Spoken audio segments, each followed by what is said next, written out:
Good evening. Welcome everyone. My name is Paula Reid, Mayor of Kingborough. It's my pleasure to welcome everyone to tonight's meeting on Monday the 7th of April 2025, and a particularly warm welcome to those members who are in the public gallery this evening. The time being 5:30 p.m, I now officially declare the meeting open. I wish to advise that council meetings are recorded and made publicly available on our website. Council meetings are also live streamed on YouTube, and in accordance with Council's policy, I will ask the CEO to confirm that the audio recording has started. Yes. Thank you. I wish to acknowledge the traditional custodians of this land, pay my respects to elders past and present, and acknowledge today's Tasmanian Aboriginal community.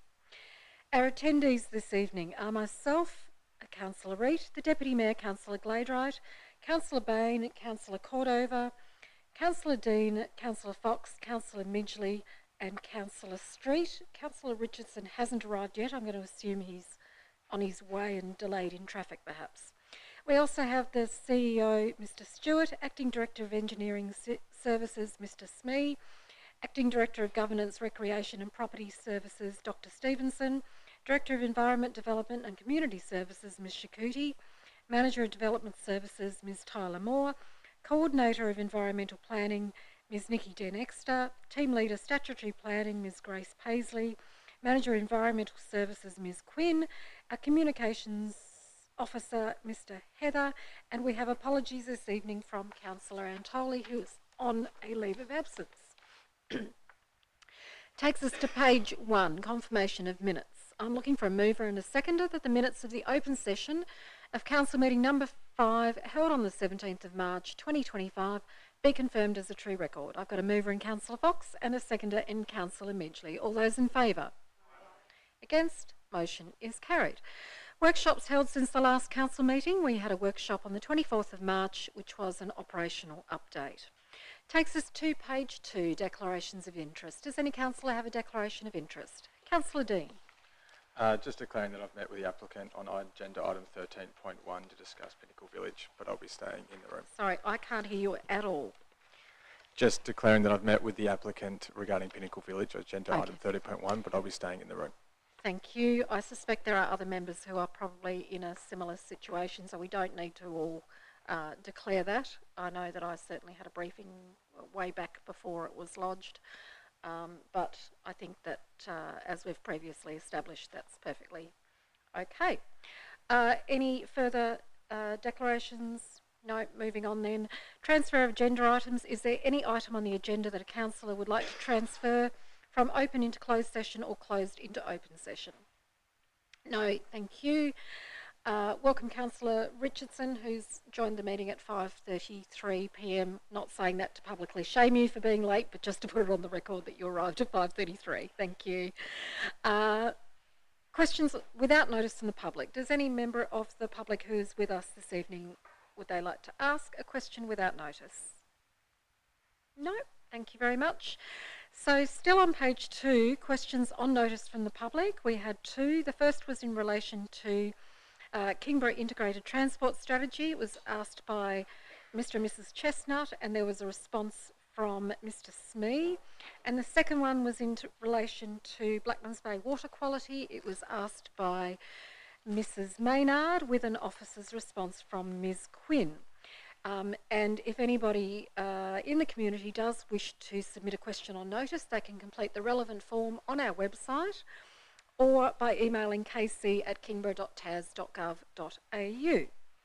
Takes us to page 4.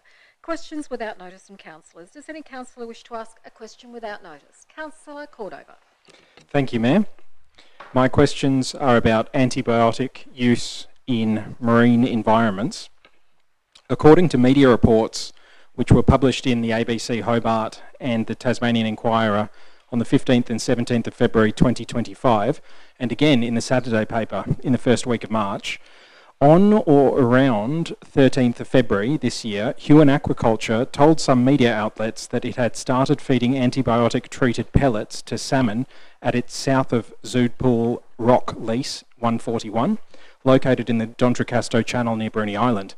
Media was told that the salmon farms were treating fish with broad-spectrum oxytetracycline antibiotic. My questions are, firstly, does Kingborough Council have access to water quality or antibiotic residue data readings for marine environments adjacent to our municipality in waters that directly impact Kingborough residents? And are we monitoring those data readings? Ms Quinn, I think, can assist us with that. Thank you. Through you, Mayor. Yes, hopefully I can. So, yeah, the first question around water quality data is that Council, the only water quality data that Council actually collects ourselves is the weekly Beach Watch data, which you'd all be probably fairly familiar with. So we collect that as part of a Department of Health recommendation and guideline, and we do publish that data on that. Well, the DONESTI program publish that data for us. In regards to antibiotic use, that's regulated by the EPA, the Environmental Protection Authority, and also the Natural Resources and Environment Department, NRE, by the state government, and they publish that data. So it's collected for a whole range of reasons. Either they ask the companies to do it or they do it themselves, and it's publicly available on the EPA website. Yeah. Thank you. Cordova. Through you, Mayor, my second question is, in what ways are we regularly communicating with local residents regarding this matter? Because according to The Guardian, in late 2022, it was revealed that Flathead Court off Conningham Beach, 2 kilometres from Tassale's Shepherd's Lease, contained oxytetracycline in their flesh above the reportable threshold. The Guardian then, in the Guardian News in 26th of February last year, Bob Burton's article on antibiotic use read, and this is a quote, "Testing shows blue mackerel caught near salmon pens with antibiotic residues of 960 micrograms per kilogram, making fish not fit for human consumption." End quote. My question is, does Kingborough Council have any responsibility to communicate with its residents about matters affecting waterways, even if we don't directly control the beaches or the waters off Kingborough's coastline? Ms Quinn. Through you, Mayor. So no, Council does not have a mandated responsibility to communicate human health issues relating to the marine environment. So again, we do, in terms of beach watch monitoring, being water quality, so we're monitoring it for enterococci, but in terms of just general marine, and in this case relating to antibiotic residues and antibiotics found in fish, in wild fish, again, it's all managed by the EPA and NRE, and so if there was an acute risk to human health, for example from wild fish, that the EPA were aware of, the Department of Health would put out a warning and we would circulate that warning to our community. Thank you. Councillor Cordova. Through you, Mayor. So we've heard that the state government would lead that, so managed by the EPA and NRE, and then if there was an issue, Department of Health. The next aspect of my question is around how the community interest in this matter is being responded to or reacted to by Council, noting that the new CEO of Salmon Tasmania is the former Secretary of the Department of Primary Industries, Water and Environment. Is Kingborough Council taking any of its own investigations? Are we undertaking any monitoring or communications in the wake of these widely publicised media reports? Or is Council relying solely on assurances and oversight provided by the state government? If the state government were to say that everything is going fine in our waterways that surround Kingborough's coastline, are we satisfied to just take their word for it? Ms Quinn. Through you, Mayor. Yeah, so again, Council, the Environmental Protection Authority is an independent organisation who, of course, their job is to regulate through licences the aquaculture industry and then provide that information where applicable to the community. So there is a lot of information on this event on the EPA website, on the salmon mortality event that's happened over summer. And also there's information about antibiotics when the sampling has been completed, what they've sampled, and in particular in relation to this event, but also just generally across all the different leases, so the community could go to those sites if they wanted. So there is quite a lot of information available to the public. But again, if Council receives requests for information, we would direct them to the one source of truth, because I feel that's better than Council then replicating that truth when it's not our area of expertise. Thank you.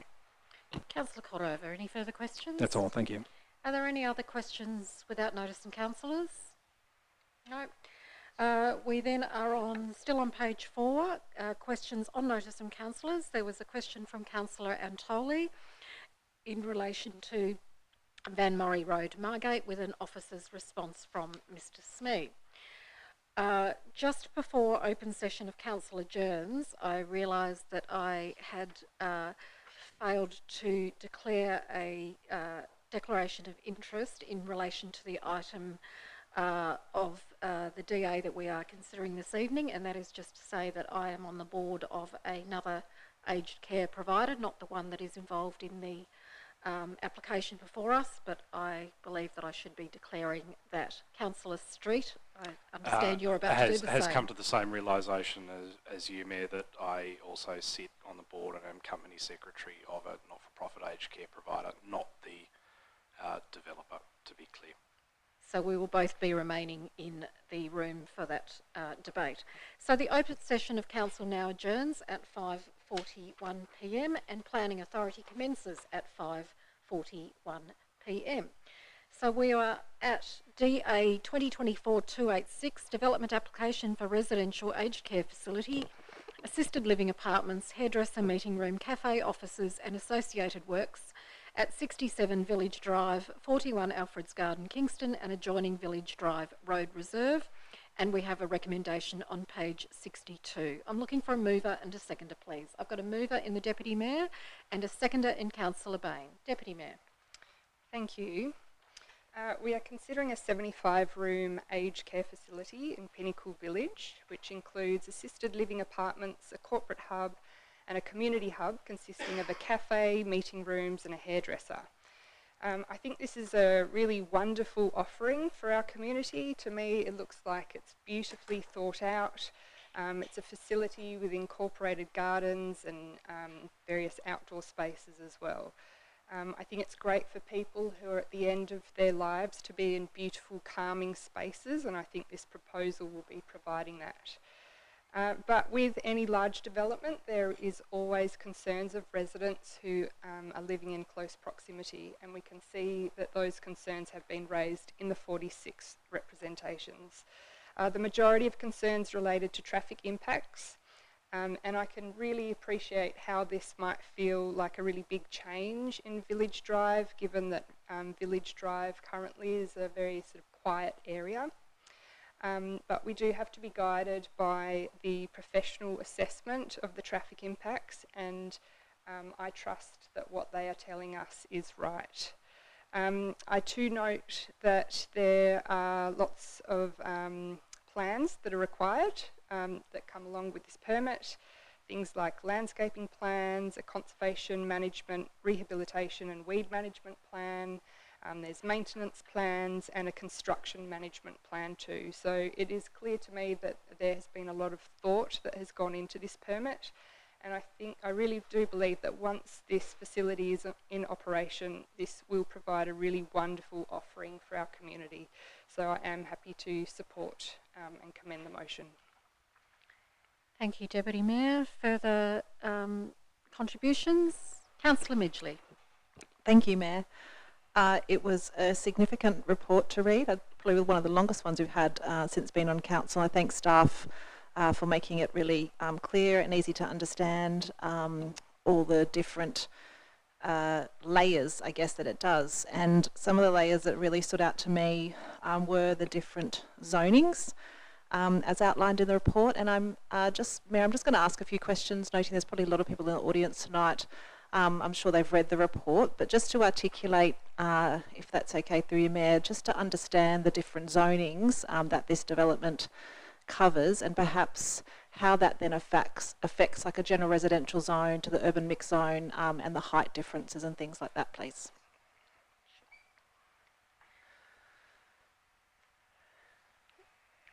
Ms Paisley, thank you. Through you, Mayor. Yeah, so this is a bit of an unusual site. It is covered by quite a few different zones, which you can see in the planning report. Oh, You'll have to speak up a little bit, I think. Unfortunately, our microphone system is being replaced in the future, and so we have to remind people. So apologies for the difficulty that you might have hearing. We will all get nice and close up to the microphones. Yep, Yeah, so this is a bit of an unusual site in that it does have multiple different zones that apply to it, but the main portion of the site where the development is proposed is zoned urban mixed-use zone, and it is surrounded by general residential zone and inner residential zone. The urban mixed-use zone, the purpose of that zone is to provide mixed-use development, and it does include different height provisions to our standard residential zones. So the height in the urban mixed-use zone, the permitted height is 10 metres, and it allows up to a maximum of 12 metres, which this development is under. Councillor Midgley. Thank you, Mayor.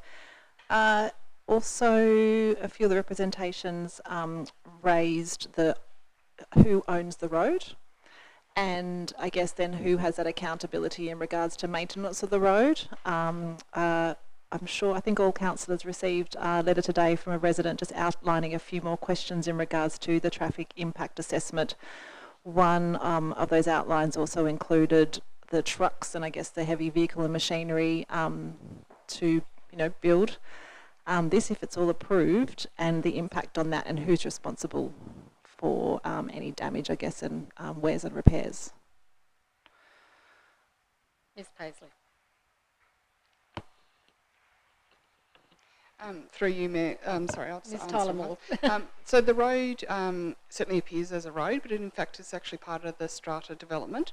So it's only 75 metres from the roundabout is public road, so council managed road, and the remainder of it to the subject site is actually a private road that belongs to that all those houses that are in there.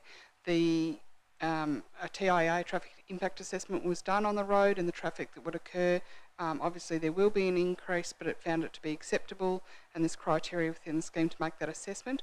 With respect to the question about heavy vehicles during construction, we have a condition that requires a construction management plan during that process, and it would be in the interest of the body corporate as well to have regard to the impacts on their road, much the same as when development occurs on a neighbouring property.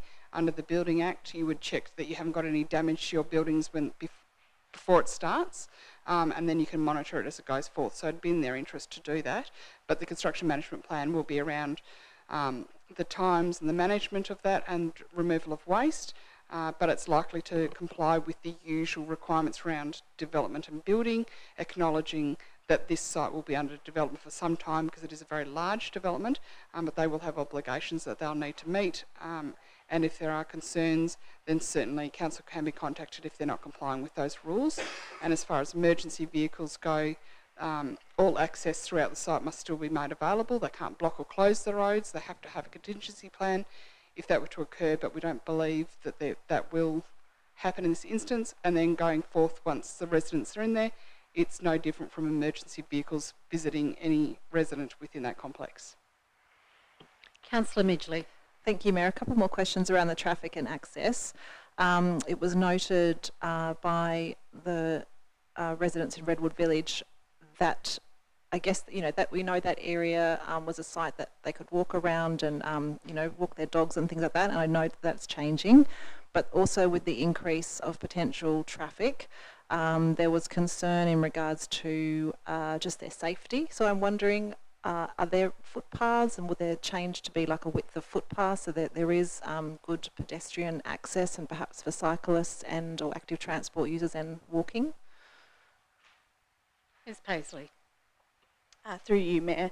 The applicant has provided a concept landscape plan as part of the application, and that does show a portion of footpath in front of the main development. However, it does not extend for the full length of the internal access. Councillor Midgley.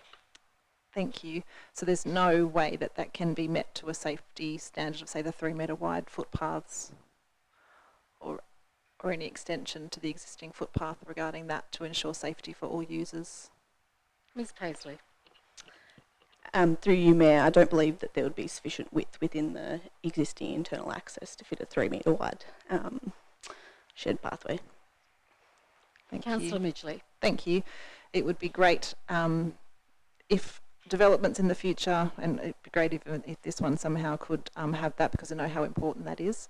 as well. The other question just around access. There was a comment on page 53 of the report. There was questions regarding the second access, but noting that this is not relevant to this assessment. If I could please have an explanation for everyone to understand why we can't discuss that one or look at this one tonight.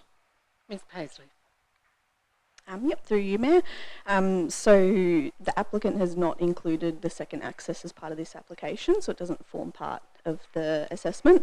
It is noted, though, that Council does currently have a separate development application under assessment that does show a connection through to that site at 41 Alfred's Gardens, but because that's not proposed as part of this application, we could not consider it in our assessment for the aged care facility. Thank you. Councillor Midgley. As we know, this this development is the mixed use in regards to there's the hairdresser and the cafe. There'll be shift work, because I worked in a nursing home in my uni days, so I'm aware of doing the shift work.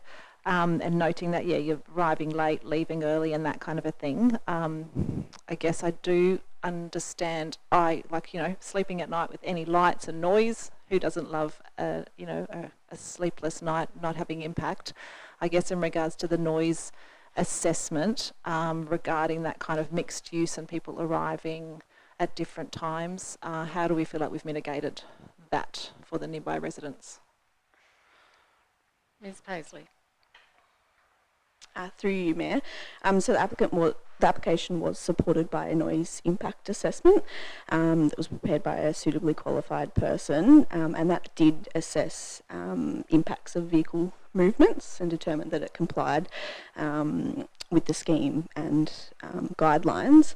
In regards to concerns for external lighting, there is conditions that require that the external lighting be baffled to not impact on adjoining residential properties. Councillor Midgley. Thank you. Sorry, just looking through my other notes here. I might come back to some further questions from some other notes that I have. I guess just to make a point on it is a significant amount of tree removal, and I want to acknowledge that since I've been on council, like, it always is really saddening to see this. One has a significant nesting habitat that will be lost, and did it all we try to mitigate and I guess minimise as much tree removal on the site as we could. Ms Denexter. Through you, Mayor. Yes, there was considerable effort put into the design of the development to minimise tree removal as much as possible. The civil drawings were reviewed a number of times to reduce encroachment, to enable as many high conservation value trees and other trees as possible to be retained. So within the scope of a development like this, the proposal does do everything it can to minimise the amount of tree removal and native vegetation removal more broadly, with the bushfire removal extending onto the neighbouring property. That was also minimised to the extent that it could be, given that this is a vulnerable use that does require certain separation distances for bushfire risk. Councillor Midgley. Thank you. I'm aware this one isn't a requirement as part of a planning application, but did the applicant, I guess, meet with the local community and take on board any feedback and changes? Ms Tyler Moore. Through you, Mayor, we do understand that some communication was had with the neighbouring properties. We weren't part of that discussion, we weren't privy to that, and it doesn't form part of the application, so we can't comment on what was said or promised or what undertakings were given or what changes they may have made. Thank you. Councillor Midgley. Thank you. I'll look through my notes and see if I've got any more questions later, but I guess I just want to acknowledge I've had some family members interstate move into a development like this. I have seen the benefit of the different stages. I am aware that we don't have things like this in our municipality and probably in the greater Hobart area, that it is definitely needed. I know door knocking, visiting residents, talking to older members of our community, living in big homes, wanting to downsize, sort of needing more options. So it is a much needed development for our area. I know that sits out of our hat as a planning authority. I've read the report and I'm happy with the officer's comments, but I also acknowledge that change is always difficult. It has been a space where we haven't had anything for a number of years, and that always makes it, it makes it difficult to happen. But I see a lot of positive, and as a planning authority, I look at this and I agree with the officer's comments. Thank you, Councillor Midgley. Any further discussion? Councillor Cordover. Thank you, Mayor. Just to start with a question, and it relates to looking at page 58, but there's been community concern raised in the representations regarding environmental concerns, and page 58 discusses for example, that a 1-hour survey was accepted as sufficient for surveying all habitat potentially impacted by the development with respect to the Kaistola skipper. And we've heard a bit about the attempts made at tree retention so far. My main question is going to be about wildlife impacts. However, please can we start with a question around, on page 58 it says, quote, "It is acknowledged that in circumstances there may be comments made in these reports that council officers do not agree with. However, these are not always required to be updated depending on the extent of the discrepancy," and that's with respect to the reports made by suitably qualified professionals around environmental impacts. I just wanted to unpack a bit what those discrepancies might have been, and what's the impact on this development of that. Is Jen Exter. Through you, Mayor. I'll start in relation to the natural values assessment and arborist reports, but Ms Paisley may wish to, or Ms Tullamore may wish to add to that. In terms of the natural values assessments, proposals can be iterative, and sometimes the detail in there may not either match the very final review of documentation, or there may be statements that aren't necessarily supported. So in this particular instance, I don't know the exact page reference where it's discussed, but certainly there were some statements made in the natural values report about exemptions in relation to trees on boundaries, and there was an assumption that if a tree is on a boundary, it doesn't require planning approval. That's actually not correct. A tree is exempt from requiring planning approval to be removed if the purpose of the removal is for the construction or maintenance of the boundary fence. In this instance, the tree removal related to the development, so it was assessed in accordance with the planning scheme. We didn't require them to revise that statement. We also have to accept that they're expressing their opinions, and we may have differences of opinion. So that's one example. The other in this particular report related to the actual extent of impact and numbers, and that's also noted in the report where there were some discrepancies when we were doing our final assessment where the numbers didn't quite add up in terms of the amount of vegetation present and the amount that was being impacted and the amount that was being retained. And we actually got clarification from the consultants and got that revised, but don't need a full revised assessment just for that purpose. So yeah, I hope that gives you some clarification with that particular aspect. I don't know if you want anything on other. Thank you. Through you, Mayor. The main thrust of my question is going to be around, I guess, in my experience with conversations with the community, there's often a desire to test the veracity of the reports that are received, in the sense that there's kind of a general belief among some people that I've talked to that how do we actually know that these reports, when they are prepared, that they spend enough time on site to actually test the veracity of the assumptions that they're making. And that's why I flagged at the bottom of page 58 where it says, a 1-hour survey in this case was accepted as being sufficient to say, well, we didn't detect the Kaistola skipper during that 1 hour, and therefore it's not there. But it does go on to say that that's why we look at threatened species. They're assessed even when we look at the habitat rather than finding the individual creatures.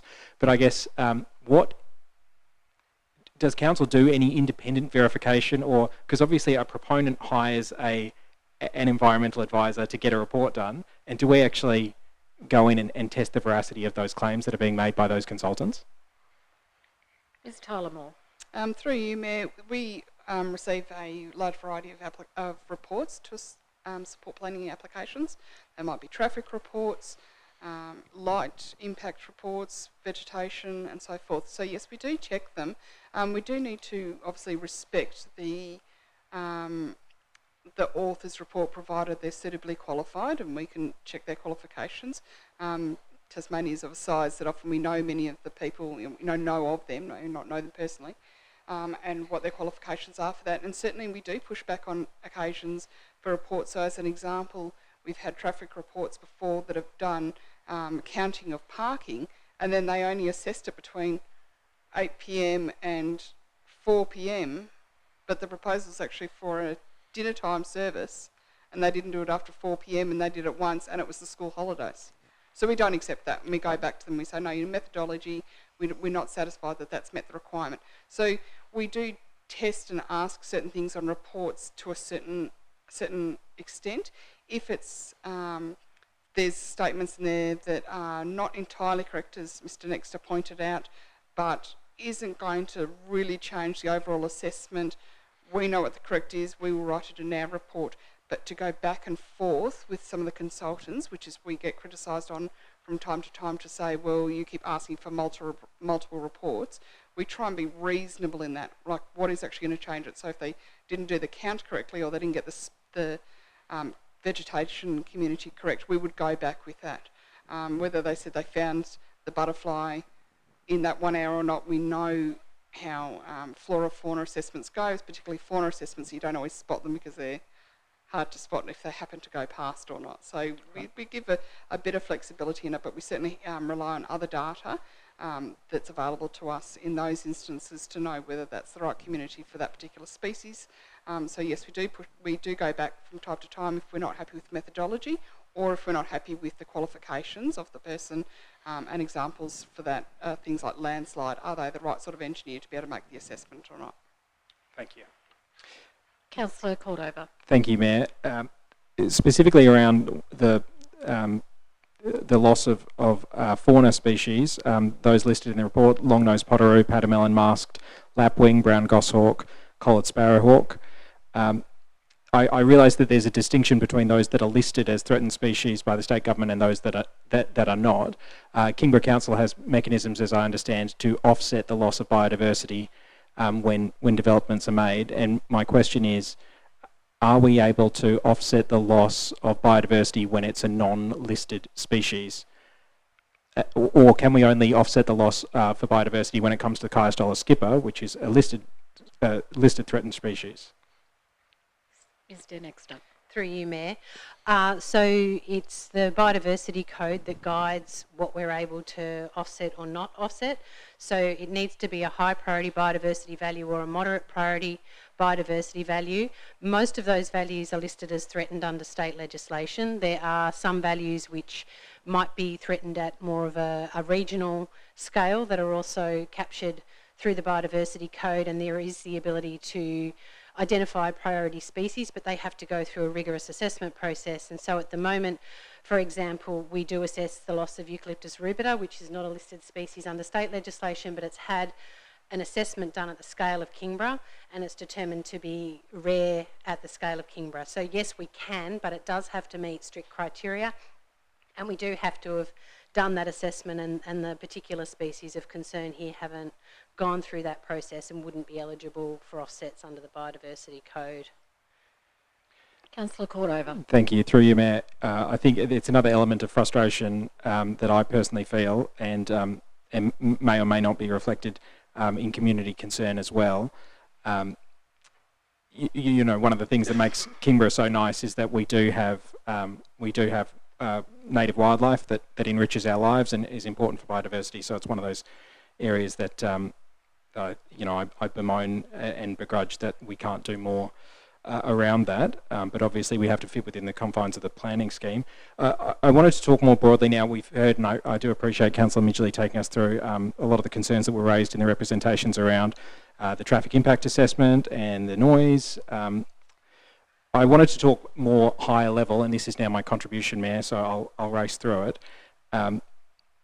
We're trying to find a balance here between a growing population and critically an ageing population, and we're trying to find a balance between what makes Kingborough a nice place to live, and particularly Kingston has beautiful backdrops, and we're very lucky to live in an area with a reasonable amount of urban canopy coverage. We have to balance that against the realities of having, my understanding is that Tasmania has the fastest ageing, I think we have an ageing population. Tasmania has the oldest and fastest ageing population in Australia, and aged care provision is obviously critical. So we're trying to balance these two necessities. And we obviously need to have sustainable and coordinated growth in Kingston, because the population isn't going backwards, it's increasing. And we also need to try and have that sustainable growth without overburdening services or creating sprawl.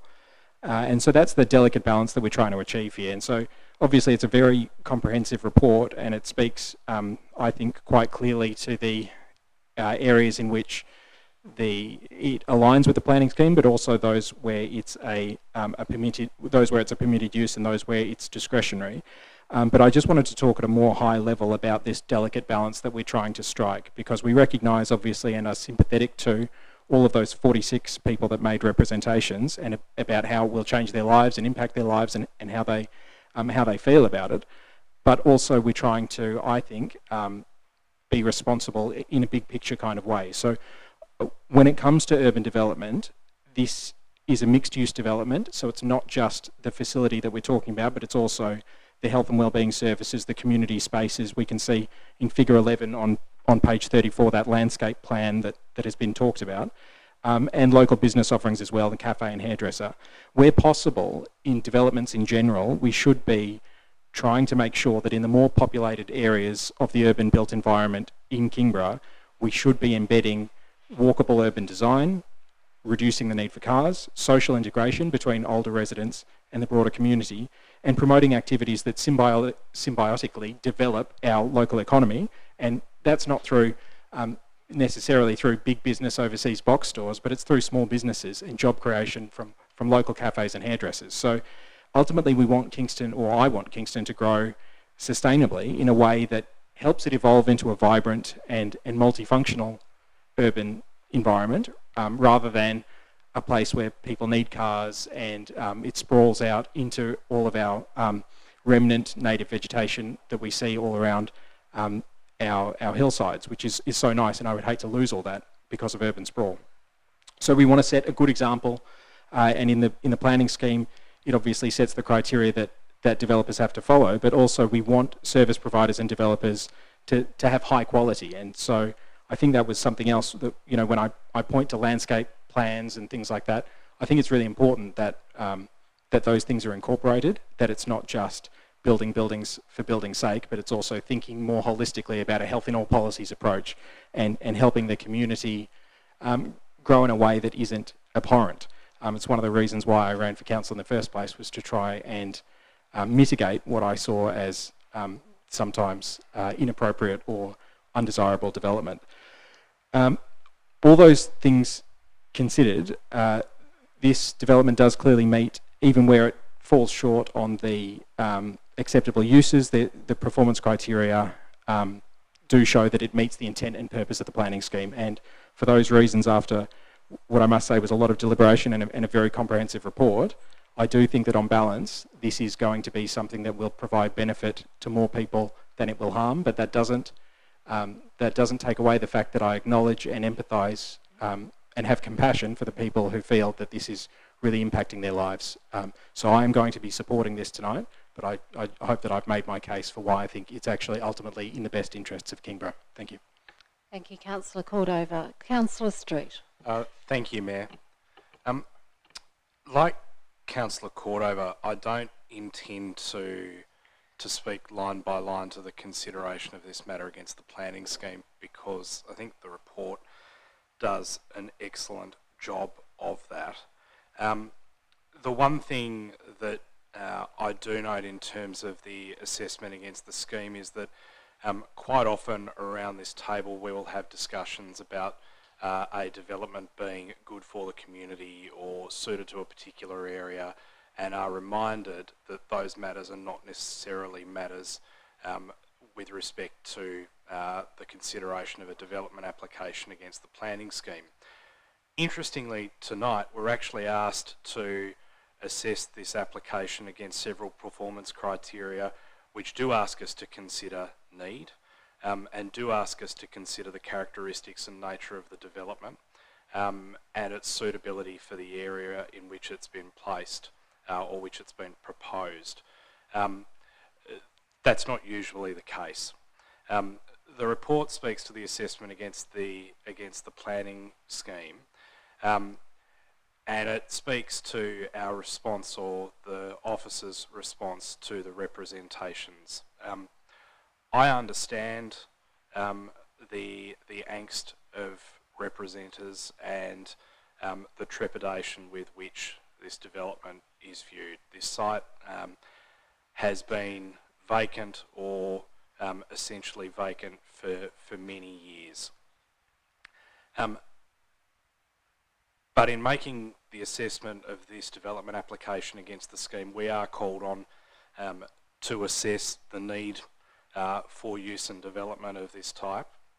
Tonight we're asked to consider the nature of the development and its characteristics, and in some cases how that fits within the existing surrounding development. It's my view that it does fit within the existing surrounding development, and it's my view that there is a need for this use and development in the community, and a need for this use and development particularly in the Kingston area, and particularly in the type of development that's proposed as well, not just saying broadly that it's aged care and retirement living, but in the version of aged care and retirement living that has been proposed, which in my view is essential to an ageing population and an ageing municipality. It's very rare that we're called on to make those considerations, but we are tonight, and so that is my consideration. It is essential when we view the landscape of aged care in our community and in Tasmania more broadly and in Australia more broadly, that developments such as this are encouraged. I believe it is sensitive to the surrounding existing development. And the reality is that this is a site that was never going to remain vacant, and in assessing it against the planning scheme more broadly, I think the officer's report makes clear that it does comply with the scheme, and insofar as those need considerations and the characteristics and type of development proposed are concerned, I agree that there is a need in our community for development like this, and that the development will be a positive one. I'll be supporting the application. Thank you, Councillor Street. Is there further discussion? Councillor Midgley. Thank you. Just have a question, as I raised before. Just reading a representation that was emailed to us that was felt a lot of the, not everything was covered. There was just a question in that, and it was in regard where the current open space is evidently there's a broken fence and people walk through there, and this is evidently where the car parks are proposed for this development. There was a question in regards to would this fence be fixed, the current boundary fence be fixed to deter any kind of entry or exit from Redwood Village at this location. I know it's quite specific. I'm not actually even sure where it is myself, but it was a question that was raised and emailed to us today. Through you, Mayor, I don't believe the applicant has proposed any new fencing within that area, and it would likely be a civil issue between the landowners.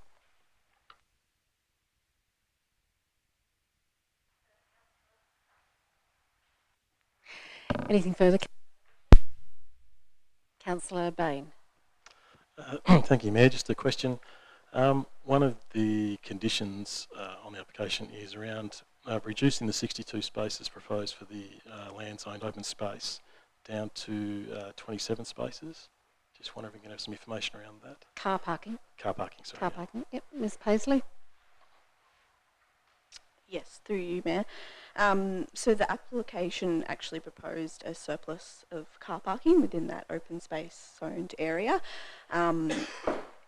Because the car parking is associated with a discretionary use in that open space zone, we had to justify that the car parking complied with the discretionary use standards of the scheme. And in order to justify that, it was our opinion that providing above the requirements of the scheme did not meet the discretionary use standard, and that's why we've conditioned that be reduced down to only the amount of car parking that the scheme requires for those uses. Councillor Bain. So just to clarify, so as a result of that condition, there's less car parks but more open space. Is that the end result? Ms. Paisley. Through you, Mayor. Yes, that's correct. Okay, thank you. Is there any other discussion, questions? I just wanted to go back to I know we've already covered it, but I am quite keen to go back to the question of the traffic impact assessment, because there are some concerns that have been raised by a couple of representatives in relation to why there was just modelling done and not actual traffic counts. Could you is that a usual process when it comes to traffic impact assessments? Could you just take us through that, please?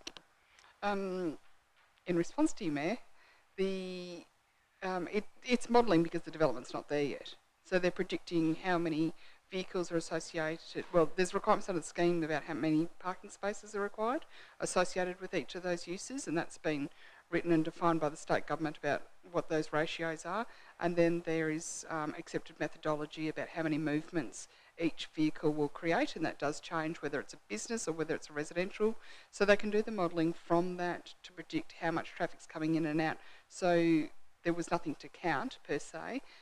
They certainly could have done a count on the traffic up and down that road, but the assessment is really about what difference will this development make on top of what's already occurring. And so they'll also look at the data of the surrounding road network, the public, noting that the internal one's not public road, and any accidents that may occur in those areas as well, and that's included in that traffic impact assessment. Thank you. And there were, amongst some of the representations that were made, there were a range of issues that had been put forward where matters are not able to be considered as part of the planning process for this application. And I'm just wondering if you could just, to assist the representatives, could you provide some more commentary around that, like what our role is as a planning authority and yours as council staff in assessing an application, because I think that's always very difficult for non-technical people to understand.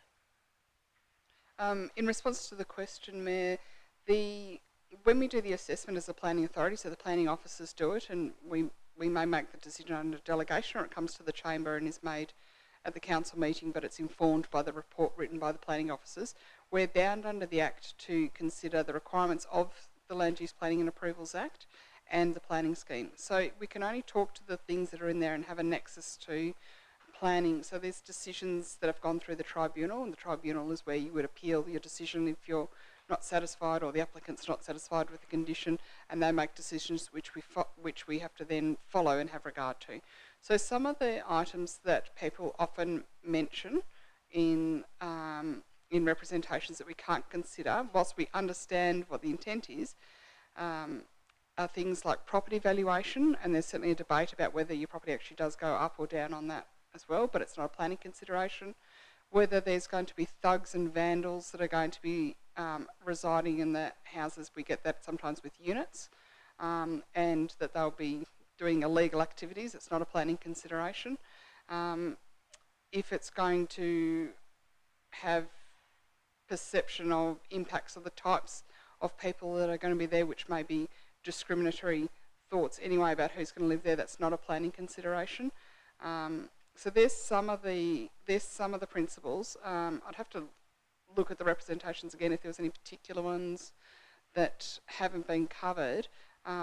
So whilst we understand and might be empathetic about some of the things, we just can't, because there's no provision scheme that says you must consider property valuation, or you must consider if the people are going to be vandals that live there, because it's just not in there, so we can't consider it. If excuse me, if any resident or representative wants to understand whether elements of their representation are things that are valid, we are happy to provide that advice. They can contact our planning team, and certainly if any member of the public or representative was wanting to understand whether their grounds are ones we can consider if they were thinking about appealing the decision, we can certainly provide guidance on that as well. And even though it may be against our decision, we still provide the advice to our public about what the planning appeal process is, what's involved, and what is or isn't a valid representation, and we do that without any bias. And of course, you can also ask the tribunal as well. So it's useful to understand about what we can and can't consider, but it is really bound about what the content of the planning scheme is. Thank you, Ms. Tyler Moore. Are there any other further contributions, questions? Councillor Glade-Wright, did you want to sum up? No? Okay, I'm going to put the recommendation. It's moved by Councillor Glade-Wright and seconded by Councillor Bain. All those in favour? Against? The motion is carried unanimously. Planning Authority of now adjourns at 6:21 p.m. and open session of Council recommences at 6:21 p.m. Takes us to the following page 63, petitions still being actioned. There are no petitions still being actioned, and at the time the agenda was compiled, no petitions had been received. We now are on officers' reports to councils, and we're on page 334 with a recommendation on page 335. It's Councillors' Gifts and Benefits Policy, and I'm looking for a mover and a seconder, please. Moved Councillor Midgley, seconded Councillor Fox. Councillor Midgley. Thank you, Mayor. Just updating that there is a few changes to the Gifts and Benefits Policy. Sorry, I'm just moving to that page. I should have moved to that before because I've got to go through the 100 pages of the report. Apologies. From what I remember and my notes, yeah, there's a few slight changes to the Gifts and Benefits Policy. It is our policy that all our councillors should read and be reminded of. I had someone shout me lunch the other day, so it was a good reminder to put in that as well. Sometimes it's beyond your control. But the question actually that I had around this is, as a councillor, if we're out and buy, say, a raffle ticket and win the prize, it's always a really kind of difficult thing, but I couldn't see that this was covered at all in a Gifts and Benefits Policy. Just, yeah, wondering any comments to that. Mr. Stewart, have you ever won a raffle? I'm not sure I'm that lucky, Mayor. So through you, Mayor, so I would see that as an incidental benefit you've paid to enter the raffle in that case, and that's the luck of the draw. I don't believe that's something that needs to be declared under the Gifts and Benefits. And particularly as a nominal value as well, like if you win a bottle of wine, like it's under the threshold for it. Yes, yes. Well. Well, it depends on the charity. Sometimes I donate it back. Yeah. As well, but yeah, I guess it wasn't covered. It's always a good, wise thing to do. It wasn't, covered in this policy, but I guess this, keeps us accountable. Make sure we're not getting bribed, as some people think that we do. We definitely don't, and this gives some accountability in regards to that. And the track changes are all there, and I agree with the changes. I didn't find any spelling mistakes, but I'm not really good at that. So see if anybody else did. Well, I didn't, and I can spot a typo from 30 miles away. Is there any further discussion on this one? Questions? Otherwise, I will put the recommendation. So it's moved by Councillor Midgley and seconded by Councillor Fox. All those in favour? Against? Motion is carried unanimously. Takes us to page 354, Review of Unauthorised Vegetation Damage Signage Policy, with a recommendation on page 357, and I'm once again looking for a mover and a seconder, please. Moved Councillor Fox, seconded Councillor Cordova. Councillor Fox. Thank you, Mayor. I guess this is all about council making it obvious to people in the community that they value the trees that are, and vegetation in the community, and when there is malicious harm or damage, there are different forms of signage that we use to show that how we feel, and to indicate that particularly if a tree or vegetation has been damaged and there's a benefit to certain members of the community, that it's obvious that that there may well be repercussions, and this particular signage has been quite controversial in the past, but council has stuck to their original policy and philosophy, and I think it's a good thing to do. I think it shows that we appreciate the trees and the vegetation, particularly in coastal areas and in areas that are prone to erosion. And also I think it's important to warn people and show that they will be called out if they do something like this, and the community doesn't take it very lightly. So I recommend the motion. Thank you. Thank you, Councillor Fox. Any further discussion? Councillor Cordover. Thank you, Mayor. I too support the motion. I'm pleased to second it. A couple of questions, I guess, noting that what the report says about the size of the signage and whether that makes any impact on outcomes. My question is around alternative measures in addition to signage, and whether they've been considered or implemented in the past, and whether we have any evidence for their efficacy. So where illegal vegetation removal has been detected, do we implement local education campaigns whereby, for example, each resident in the neighbourhood would be contacted, a door knock or a pamphlet that says, that tries to explain the ecological benefits, but also the legal implications, the fines, the aesthetic importance of trees, or social media campaigns on community Facebook pages? Like, basically my question is, it's good to have the physical sign, and I think that's important, but do we also maybe try and make an attempt to contact everybody?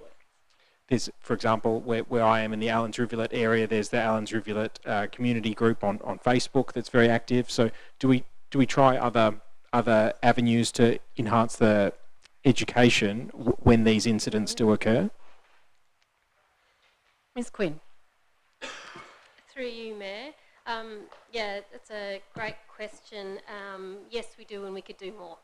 So we absolutely do letterbox drops to all the residents anywhere near where the issue has occurred, and we generally do that initially to try to, in our investigation, or to try to work out who did the, whether it's did the removal or poisoning a tree or what it might have been. So yeah, our first response is always to try to investigate and find out what happened, and the signs are used as a last resort when no one has seen anything or is willing to report anything. So they are really last resort. So we do letterbox drop, and the other time we letterbox drop is where the removal, it's not removal, where it's often you would have seen it pruning. So a lot of people prune coastal vegetation just at a line so that they can still maintain their view. That happens a lot, or they might just do a really minor removal, and we use letterbox dropping a lot in those situations as reminders for what people can and can't do under council's bylaw, and to always give them the reason of why. Because I believe if we don't give them a why, then there's no reason that they'll change their behaviour. So we do.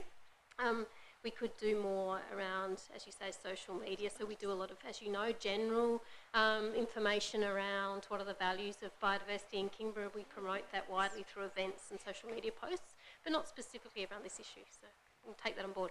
Thank you. Councillor Cordover. Through you, Mayor, just one more question is around the use of GIS and other monitoring tools that might exist to assess tree health regularly in order to determine where or when illegal activity has occurred.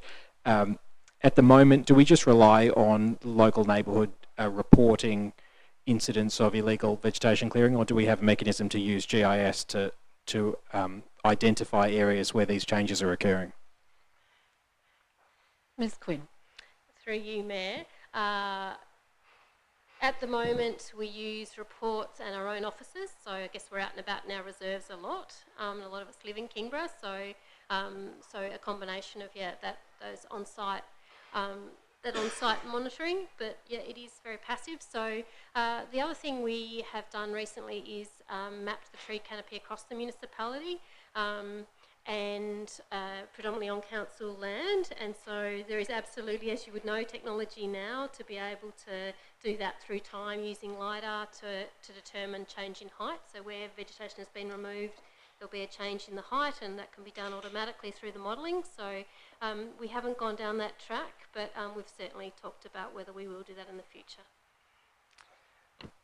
Councillor Cordova. Thank you. Through you, Mayor. Finally, to conclude my contribution, I think it's there's a synergy that exists between, I've, as you may know, been a long-time advocate of a street tree strategy for Kingborough, and I think, you know, it's one of those hidden benefits of having a street tree strategy and urban canopy coverage targets is you kind of start out by doing all of that mapping and information collecting, which I think we're on our way towards. But it would also have, you know, these subsidiary benefits of being able to see when there is widespread illegal activity happening. You can kind of identify it more easily. So anyway, I think when all's said and done, it is a good policy, and I realise it's not quite as simple as it looks.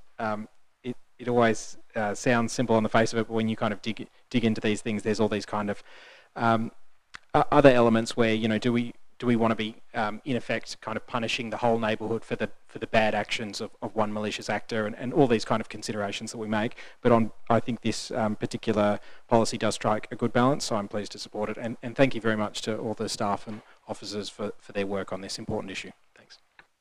Thank you, Councillor Cordova. I think next, did I see Councillor Richardson's light on? Or was I imagining that? Okay, Councillor Bain. Thank you, Mayor. Happy to support the policy. It's always disappointing to see it when this occurs.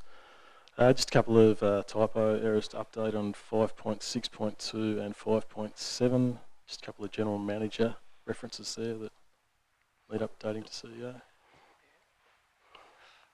Are you looking at the page 364?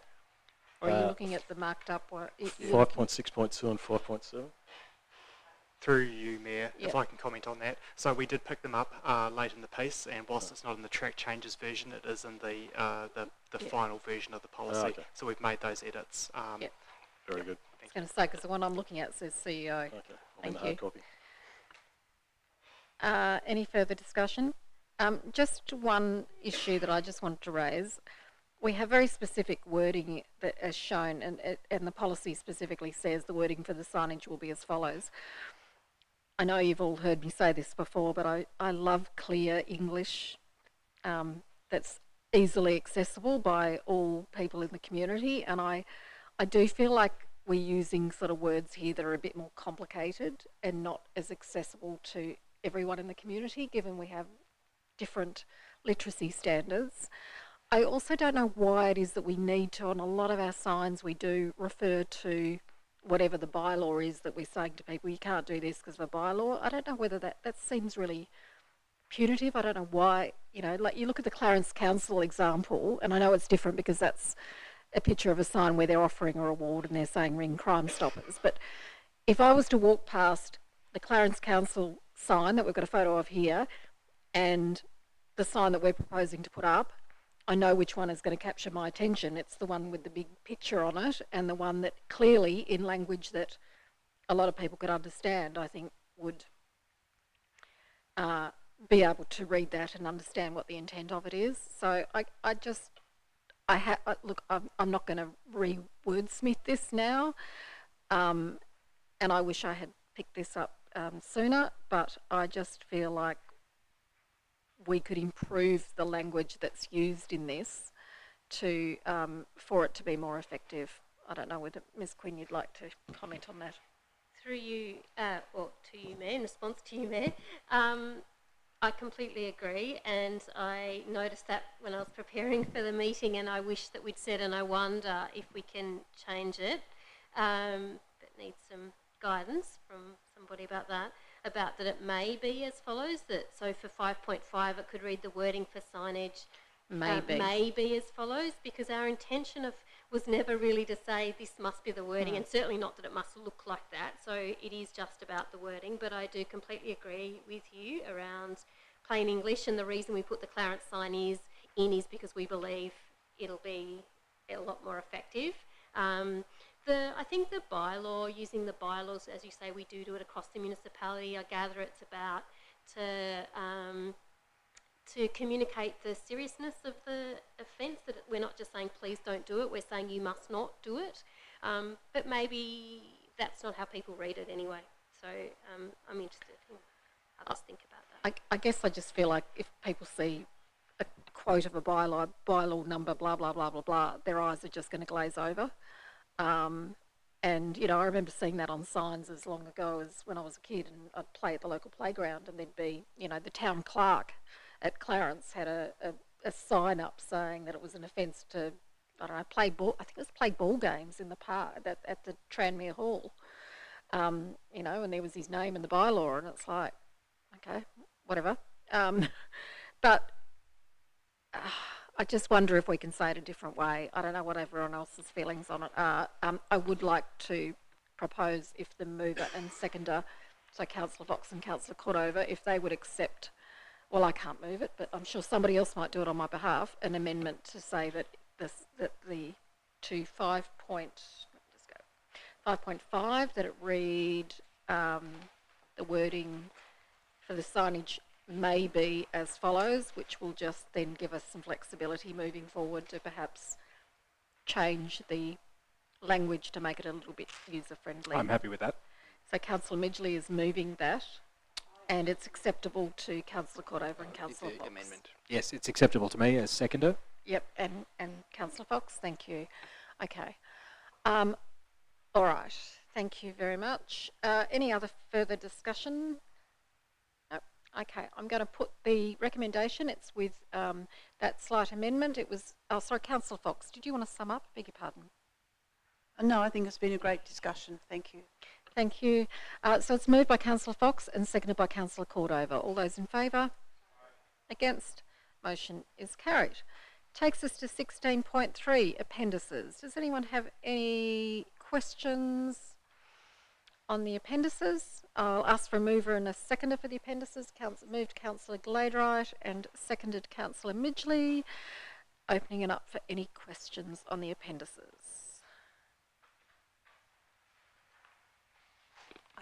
No one wants to rule the CEO? I don't have a question, but I'm trying to make a question. Oh, sorry. Councillor Midgley. Sorry, that was rude of me.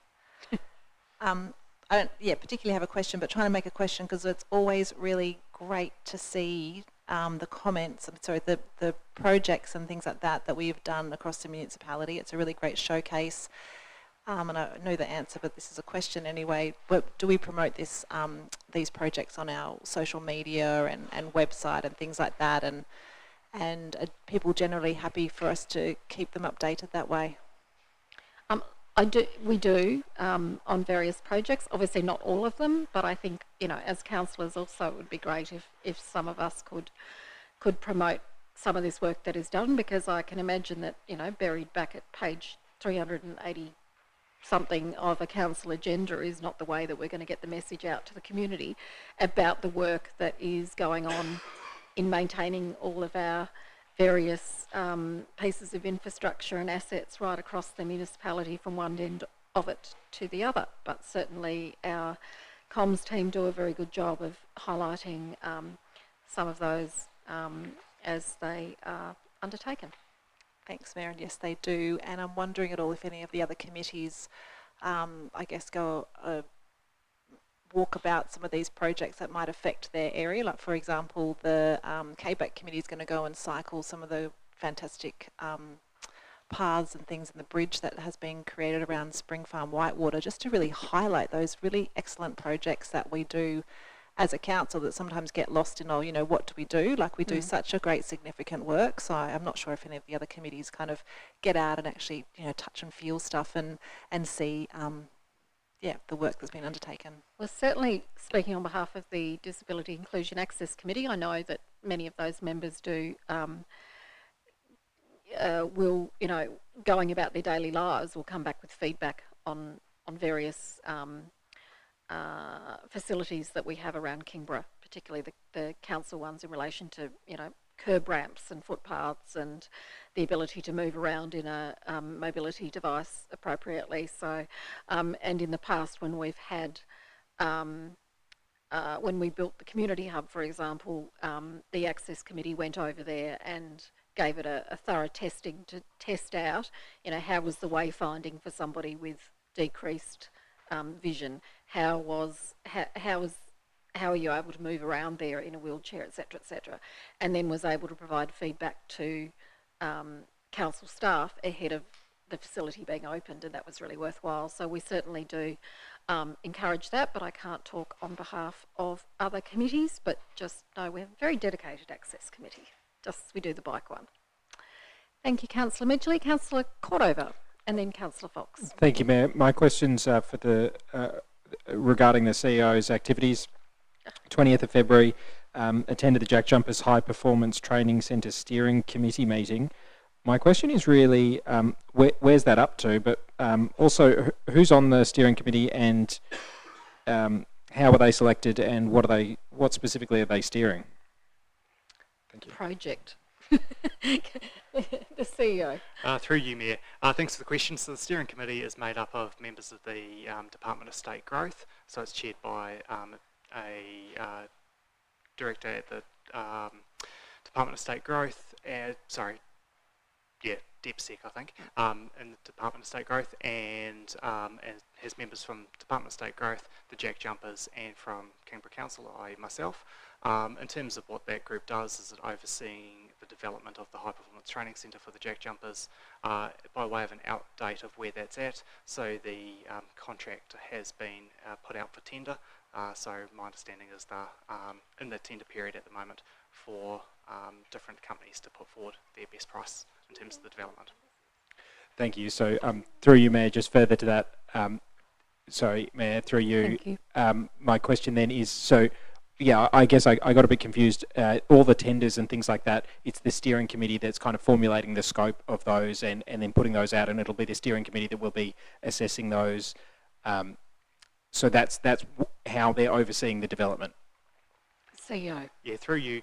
So the steering committee is not in the detail of the detail of what goes out for tender, or certainly won't be assessing those tenders in of themselves. That's done by the role of the steering committee is much more overseeing the project in terms of timelines, any issues and risks that we need to be across around the project, and making sure that it stays on track, while the project delivery team oversee the detail of that delivery. Councillor Cordover, your microphone would have gone off. Thank you.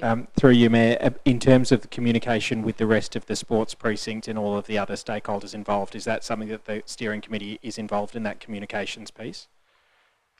So certainly, remain across the communications. More broadly, we know that there's a lot going on within the sport precinct, and so council is independently meeting with staff from Department of State Growth on a regular basis to make sure that we're coordinating our communication streams, and that the various elements that we need to be communicating with the other user groups, with the community, other impacted parties, go through a clear process to be able to go out to the community, so we make sure that the right comms are reaching the right people at the right time. It's fair to say that there's been some misunderstanding at points in the process around this project, so it's certainly one we're looking to stay across, and certainly from a steering committee perspective at a high level, but in terms of our comms team are working closely with the project as well. Great, thank you.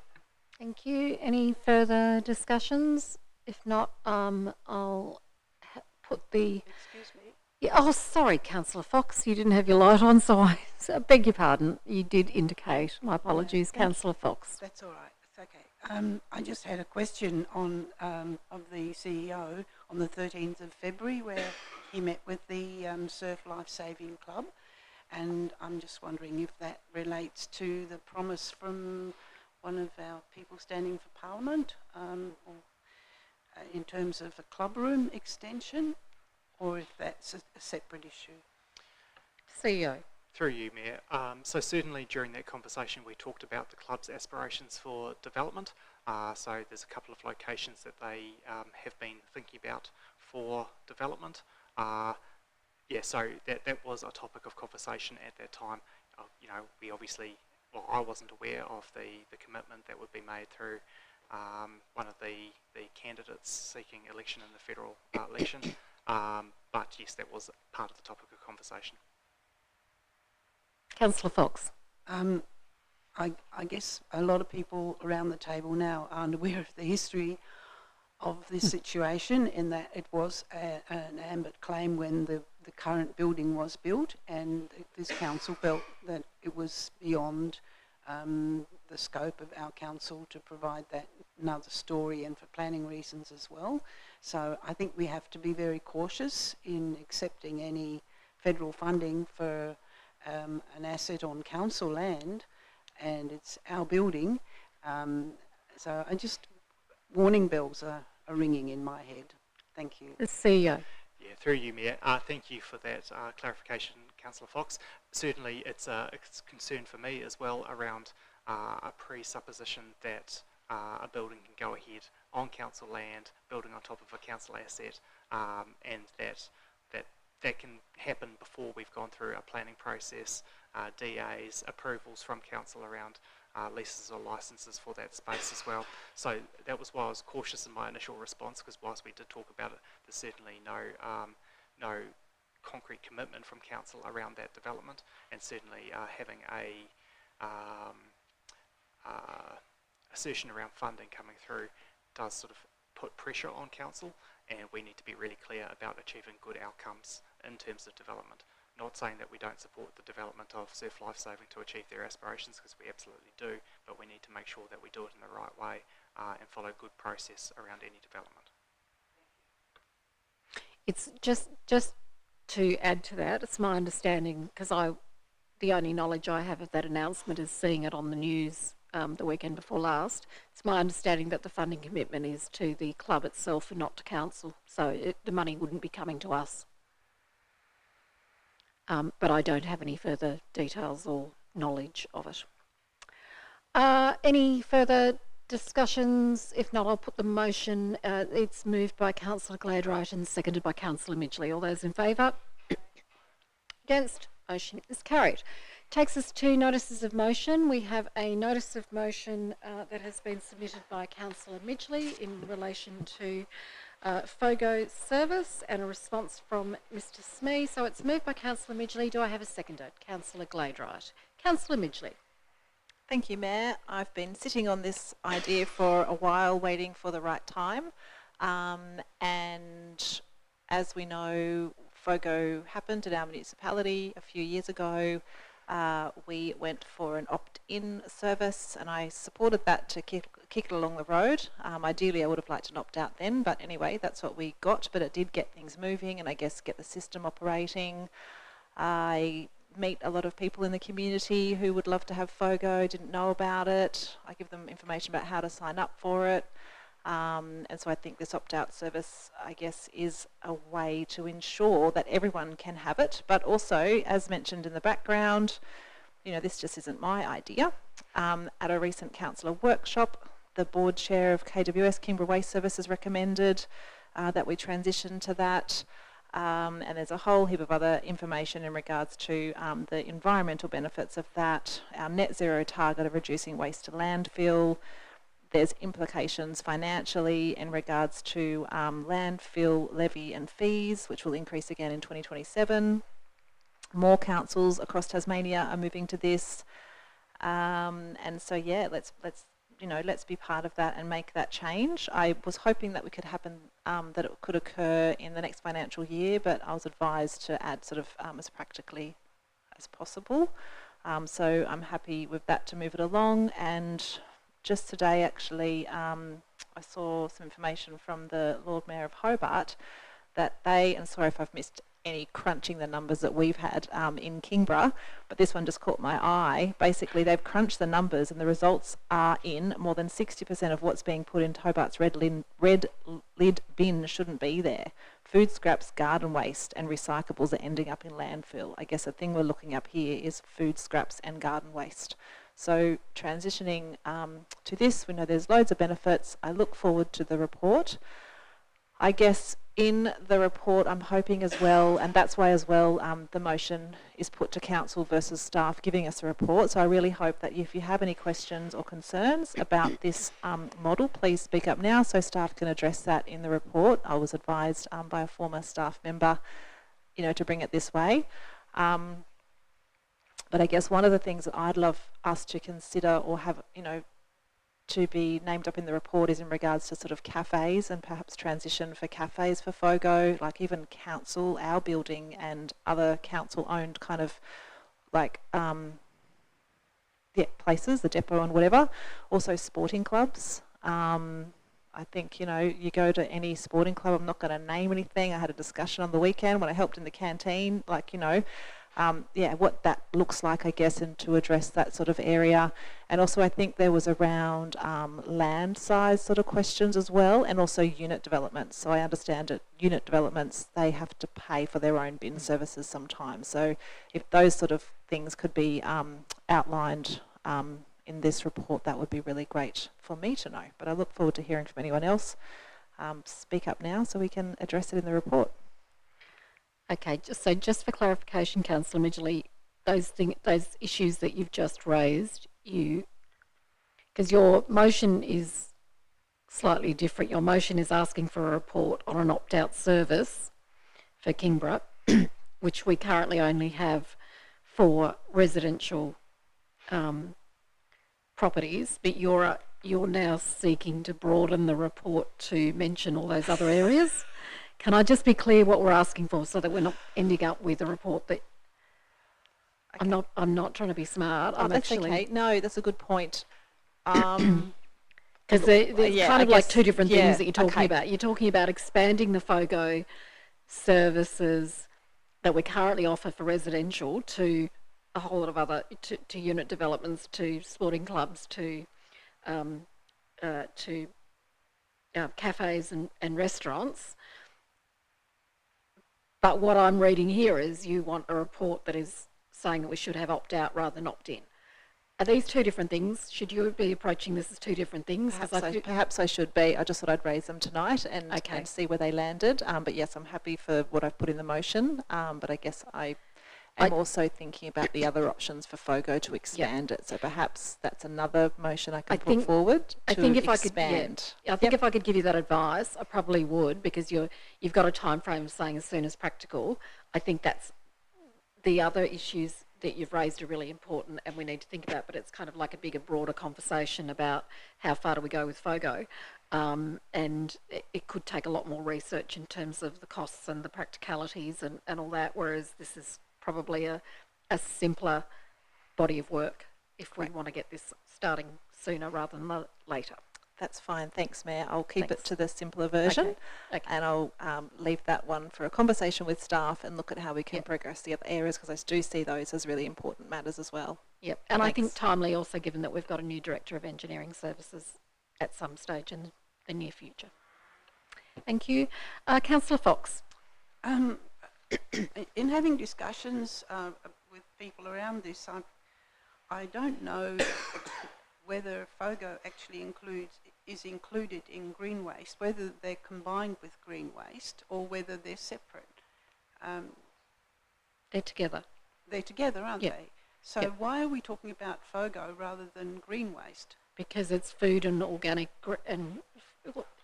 food, organic, garden, organics. And they go in the same bin. So you have to opt in for both for FOGO, but you already have to have a green waste bin in order to opt in? No, you get the green waste bin. That's what you get. The FOGO bin is delivered to you when you opt in. So there isn't a separate container within that green waste bin for your food? No. You then get a countertop bin that you then put your food scraps in and then go and add it to the big green bin with the green lid. It all goes in together. But in my case, I don't have lawn at my place, so I don't have, but I have plant cuttings and stuff like that, and the food waste goes in there as well. Right, okay. That just clarifies it to me, and I have had other people wondering about this, so I'm just wondering if we should clarify that in the report. Yep, sure. Yep, we can do that. Because it's still a relatively new concept for a lot of people. Councillor Richardson. Thank you. So generally supportive of this idea. As I said in the workshop, I actually thought that it was opt out already. So I think generally it's a good idea. What I'd be interested in seeing in the report though would be some figures around what the current uptake is, what the likely participation would be, active participation. So the people who are actively doing it now have opted in. If we then deliver bins to the remainder of the residences around Kingborough, what is the likely uptake going to be? A bit of cost benefit analysis around that uptake versus the amount that's going to landfill now, and then any information around back charges, if you like, or how contamination is dealt with. And we know that's a big issue with recycling. So if we find we have a large amount of contamination in these FOGOs, what the implications for us might be with that. Yep. Thank you very much. They're all very relevant topics, and I've made a note of those, and we'll ensure that they're included in the report. Any further contributions? Councillor Cordova. Thank you, Mayor. I'll speak briefly to lend my support to this idea and congratulate everybody involved for showing initiative on this one. It will significantly, I believe, boost participation. It's a very low cost and high impact option, and we've heard that throughout the time that we've been discussing this, both in the workshop and just in general. So I think, if my memory serves me, it's something like 92% of Kingborough's greenhouse gas emissions that are coming from this organisation are as a result of waste to landfill. And so by dealing with waste properly, we're actually making a significant impact when it comes to our mitigation efforts relating to our net zero targets. But more importantly, I think right now, currently it kind of relies on individual action, and so many people who probably would do it just either haven't gotten around to it or just didn't know that they were able to avail themselves of that service. So I think by switching, we'll actually just get a way higher uptake, and I think a whole lot of people who actually just genuinely really want to be involved currently aren't. So that will help. I also think it will align with our overall environmental goals in a much more clear way. And it will probably be more efficient as well. So I, once again, congratulate Councillor Midgley for moving it, and I look forward to reading that report. Thank you very much. Any further contributions, Councillor Dean? Only to say as well, supportive of it, looking forward to it. I think most of us that use it realise the benefits of it, and also it's particularly for what I guess is what we've talked about, is the fact that most of its use can be often for garden waste and clippings, lawn clippings, for things that people perhaps don't really know. I mean, in our complex, people pay significant money for those trash packs, which is just green waste. So people are spending above and beyond what it would actually cost to get a FOGO bin, and would just be more efficient. So I think I'm supportive of the idea, but I am interested to see where we sit in terms of our numbers and how we kind of compare to other councils. So it's a good motion. Thank you, Councillor Dean. Councillor Midgley, did you want to sum up? Thanks everybody for your input, and Councillor Fox, it is good to understand what the community is kind of feeding back to you, because I get that too. I've got friends who sign up and they're using green waste, and when I talk to them about the compost, they didn't know about that. And it's just that interesting thing, isn't it? We communicate around this, but it's like, we've got to just, keep talking about it, how great it is. And I look forward to the report as well. Thank you. Thank you, Councillor Midgley. I'll put the recommendation now, the motion now, moved by Councillor Midgley and seconded by Councillor Gladwright. All those in favour? Against, motion is carried unanimously. It takes us to page 366. We've got a notice of motion headed Development Assessment Panels. It's been moved by Councillor Fox, and I'm looking for a seconder in Councillor Midgley. Councillor Fox. Thank you, Mayor. This motion is as a result of attending the Blackmans Bay Progress Association meeting, and Councillor Midgley was attending as well. 3 motions were carried unanimously at the meeting. Mainly, there's great concern about the proposed changes to planning appeal rights that are being proposed by the state government at the moment, and the fact that third-party appeal rights will be removed, and they have asked Council to oppose the changes and to reject the removal of the third-party appeal rights, and also oppose the draft Land Use Planning and Approvals Amendment, or DAP, bill in 2025. And the background is on page 367 of the agenda. It's an issue that I think is the tip of the iceberg. There are other proposals that will come before the community to moderate or remove community input to decision making when it comes to planning. And the Blackmans Bay community is particularly concerned about this and would like to support for their opposition. So wait for other contributions and look forward to your support. Thank you. Thank you, Councillor Fox. Councillor Midgley.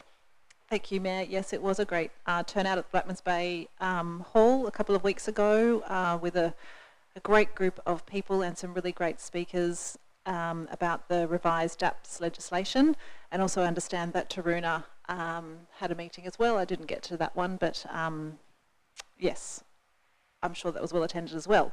So I understand that the revised DAPS legislation is not significantly changed, and it was great to see that unanimously all councils across Tasmania with the previous DAPS legislation, didn't agree and put in their recommendations and spoke against those documents. And so as we know that, well, as some of us know, and as we've read, I guess, in the media, that the draft legislation basically empowers the planning ministers to remove assessment and appropriate developments from the normal local council process. Loud and clear at the Blackmans Bay meeting, people stood up for their democracy, for their local community, and for councils to have this process not go ahead. They didn't want fast-track processes being removed from elected councillors. They fast-tracked from, possibly destructive developments that are affecting communities, and there'll be no right for the community to appeal the final decisions to the Planning Tribunal. There was a range of speakers, lawyers from the Environmental Defender's Office, different planners, and all that, and they just sort of said, we don't know who could be on the panel. They'll have no powers to instruct councils to commence planning scheme changes, and a whole heap of information around that.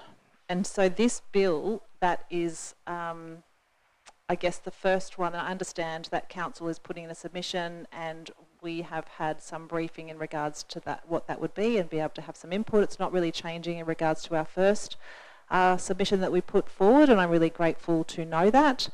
But this is, I guess, in regards to point 1, that Kingborough Council facilitates consultation to gather feedback. I understand that we won't be doing that for this current bill because of the time frame, and it's not coming to council, I guess, either for debate in regards to where, I guess, as councillors stand on this, again, due to the time frame. But what this motion looks to is the fact that there's going to be 2 other bills. So there's meant to be 3 bills, one that we put a submission in for already, and there's 2 other bills. And, well, I'm just trying to see what they are.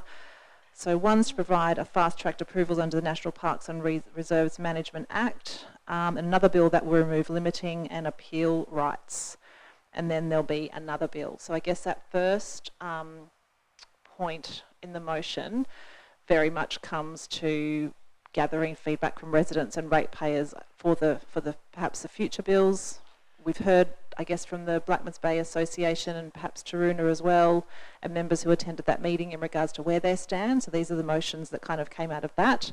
And further on, I guess, in regards to then when the government does release these further bills, that it's about how we understand from residents and ratepayers in regards to their position on the proposed changes to planning appeal rights. So that's what I understand on that first point there. Can I just provide some guidance on that? The way that the motion is currently worded, it actually is just in relation to the draft DAPS bill, which is currently open for consultation. So point 1 is asking us to gather feedback on that from residents, which we don't have the capacity to do because the consultation period closes on the 24th of April.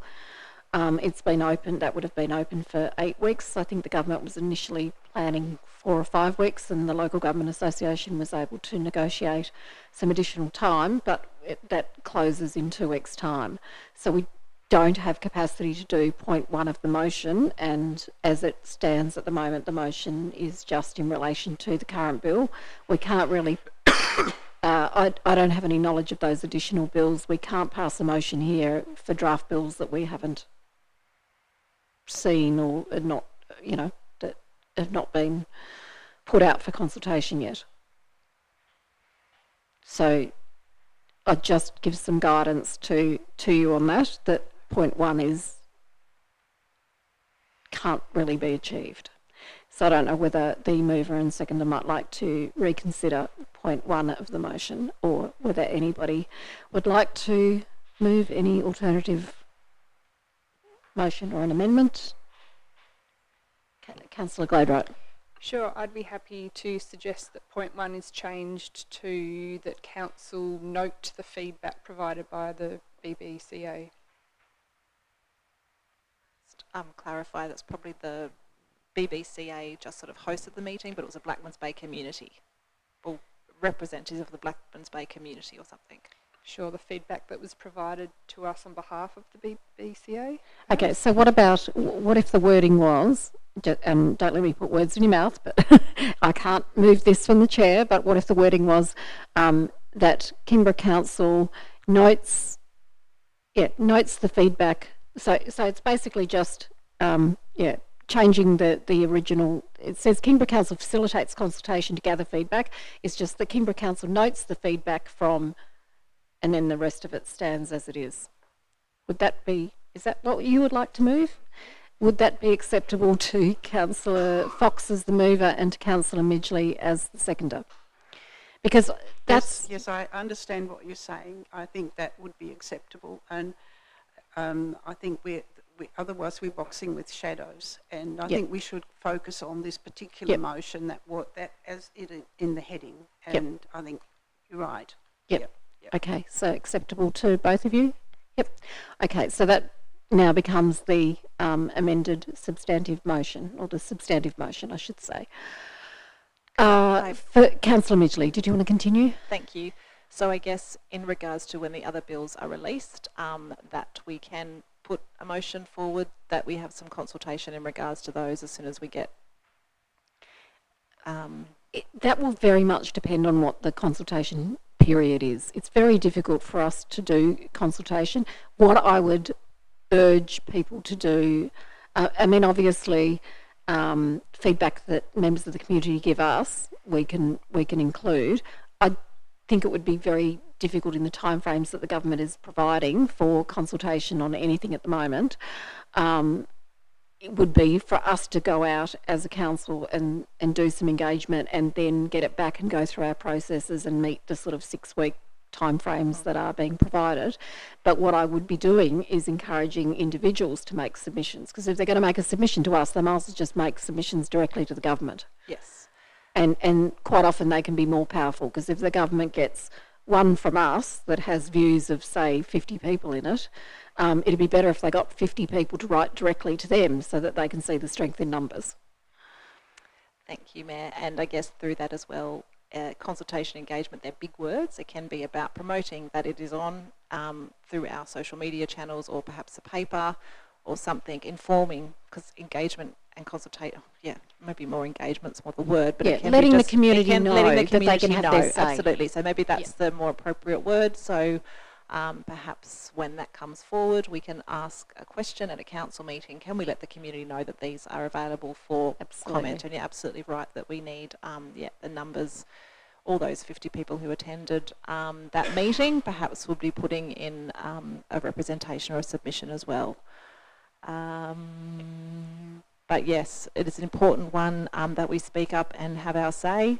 And I really thank the Blackmans Bay community for turning up and agreeing to this. We don't want these DAPs to happen, and hopefully the government listens. And I thank the council actually for pretty much being on side with a lot that was spoken about at that Blackmans Bay community meeting tonight. And thanks to staff for putting in the submission.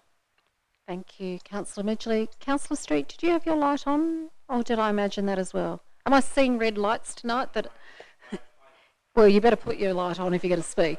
Well, I did, but now I'm sort of confused about where we're at, so I'm just trying to work out where we're at before I... So the motion, the reworded is there on the screen. So it reads, Kingborough Council notes the feedback from residents and ratepayers regarding their position. So that was the feedback that was heard at the meeting that some councillors attended. Okay. Can I ask a question, please? Of course. Just because there's bound to be somebody here who knows this better than me. Is the third planning appeal rights changes actually in the draft Land Use Planning and Approvals Amendment Development Assessment Panels Bill 2025? Because I'll flag, I don't think it is. So if somebody could... I had the bill open a minute ago, hang on. Oh, Ms Shakuti, are you able to help us with that? Sorry, can you ask that again? Are the proposed changes to third-party planning appeal rights actually contained in the draft Land Use Planning and Approvals Amendment Development Assessment Panels Bill 2025? The CEO would like to answer that. You go. Through you, Mayor. So within the draft DAP legislation that was consulted on last time, there was no third-party appeal mechanism within that, and there remains no third-party appeal mechanism within the draft DAP legislation that is being proposed at the moment. So it's not a removal of it per se, it's a removal of... It's the fact that it doesn't exist within the... Yep. Okay, Yep. Right, all right, I understand. Look, I am going to speak to this, Mayor. I note the views that have arisen out of meetings that have been held in relation to this matter, particularly as facilitated by the Blackmans Bay Community Association. I have a differing view, but I certainly note the feedback that's been received. I don't believe that a motion such as this is the appropriate forum for council to make a determination about rejecting any removal at all of third-party planning appeal rights or opposing the draft Land Use Planning and Approvals Amendment Development Assessment Panels Bill in any form other than what we have already determined as council previously. Simply don't think that it provides the right opportunity for consideration and advice, and I won't be supporting the motion. So just to be clear, because of the timeframes that we have before us, in that we're not, the submission, the government is seeking feedback by the 24th of April. We don't have a second meeting in April because we made the decision that because it was between Easter and Anzac that we wouldn't have that, the meeting that would fall the day after Easter Tuesday, whatever date that is. And so, but what we will be doing is there will be I guess the essence of a draft that will be circulated amongst councillors for comment, which will form the basis of Kingborough Council's submission. Given that the bill has not really changed, compared to the one that was presented last year, and you may recall that we put in a submission in November of last year. There has been very little change between that version of the bill and the current version, and that is, causing concern. And you may recall that the Local Government Association late last year voted on the matter, and for the first time that I can remember, and many other people who are in that room who have been on local government far longer than I have, it was a unanimous vote by all 29 councils in Tasmania to reject that original bill. And I suspect that, given very little has changed, that the feeling is would not have shifted considerably. So there are significant concerns, but certainly there will be an opportunity for councillors to cite something before we put our submission in on the 24th of April. Councillor Dean, I had next. Yeah, look, just to talk about our previous submission, in essence it was a while ago, but my kind of feeling that the sentiment behind that was that we picked apart some of the key issues, particularly in regards to its implementation of that bill. I can't remember us outright saying that we reject any removal and we oppose the entire thing. I felt like it was somewhat constructive in terms of what we came across. So I just feel like this, can I just ask that as a question, is that a somewhat a good synopsis of our submission last time? Look, I think it is, because I think I think that is. I think that the approach that we took last time was that it was so terrible. If we can offer some suggestions as to how to make it a bit more palatable, that the government might take up some of those suggestions. And I know that that's what how other councils approached it as well. It's pretty obvious now that, as we know, they in fact, they didn't make it any better. They, in fact, made it a bit worse by playing around with the thresholds for the value of the projects that would go straight to DAPS. And that was really without anyone suggesting they do it. They just took it upon themselves to do that. So I think that I'd probably like to see us be a little bit more forthright in our views of how horrendous the DAPs are, rather than, I think we're past the point of being constructive, because it's pretty obvious that this is consultation for the sake of consultation. I don't want to be cynical, but I will tonight. Well, does that assist? Yeah, look, then in my contribution, I understand what you're saying. I still think, and I spoke about this last time, I recall that, yes, there is a view that not all that workable, sure, but there are still parts of the bill, and the big one that sticks out to me is around social housing, and for two, to reject any removal of third-party planning will rights.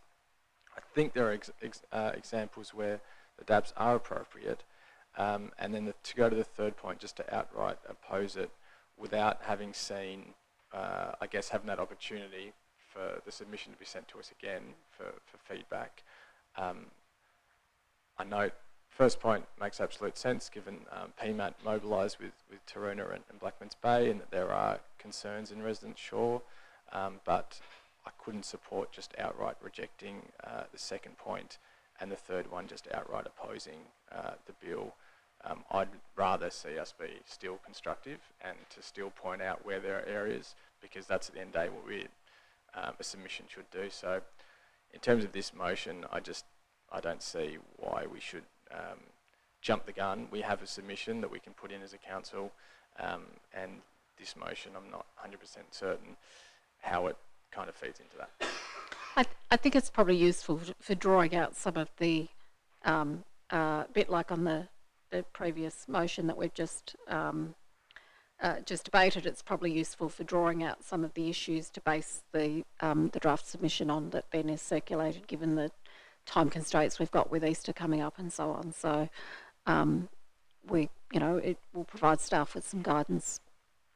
And I can see Dr. Stevenson making copious notes as she will be writing it. No? Oh, no. Oh, that's sorry. That's why Ms. Shakuti's writing copious notes. Councillor Cordova. Thank you, Mayor. I'll be supporting it, and I just wanted to go on the record, I guess, to show my support for the community that has raised their voice about this. And I think it's something that's so important and something that's in a way so devious about the whole DAP process is that they said in one of the declared objectives was to encourage public participation in the planning system, and then when a whole bunch of people come out and say, hey, we've got a whole bunch of concerns around this proposal, then they come back with a bill that looks basically the same, albeit a little bit worse. So I just think it's very unfair to the community. There's an enormous amount of community angst around this, and fundamentally it comes down to appeal rights are a major thing. When the community perceives that their neighbourhood is changing, they want the right to have their say, and that's a fundamental democratic value.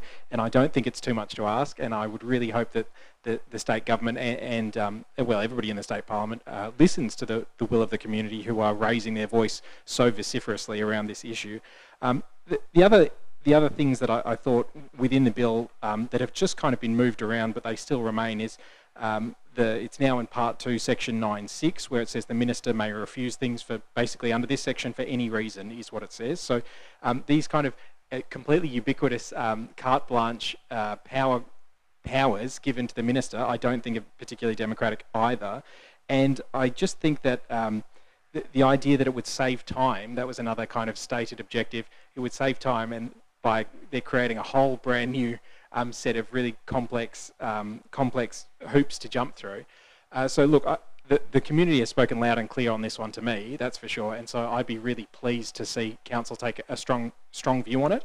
And I think that the Mayor's absolutely right in the assessment that we tried once being constructive and got essentially completely ignored. The community is still being really strong about this, that they're upset and they're concerned, and I think it would do us well to reflect that community sentiment to the state government in our submission. So I want to thank Councillor Fox for putting this forward, and I look forward to reading Council's submission. Thank you.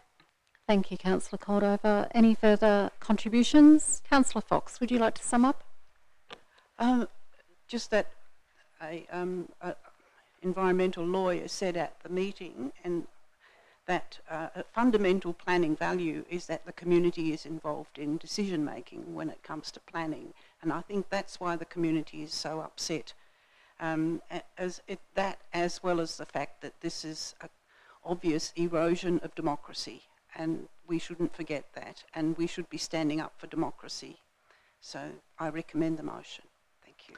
Thank you, Councillor Fox. I'm going to put the motion. It's moved by Councillor Fox and seconded by Councillor Midgley. All those in favour? Against? Okay, show of hands is required. All those in favour? It's Councillors Fox, Cordova, Bain, Midgley, Gladewright and Reet, and those against is Councillors Dean, Richardson and Street. The motion is carried. We come now to page, just getting our glasses back on, page 368, confirmation of items to be dealt with in closed session, confirmation of minutes, applications for leave of absence, tender assessment AB 2427, Davies Road reconstruction, and Kingborough Waste Services Board appointment. I'm looking for a mover and a seconder, please. I've got a mover in Councillor Midgley and a seconder in Councillor Fox. All those in favour? Against? Motion is carried. That brings us to the end of the open session of Council. Thank you to those members of the community who have been with us this evening, and to staff. In accordance with the Kingborough Council Meetings Audio Recordings Guidelines Policy, recording of the open session of the meeting will now cease. Open session of Council.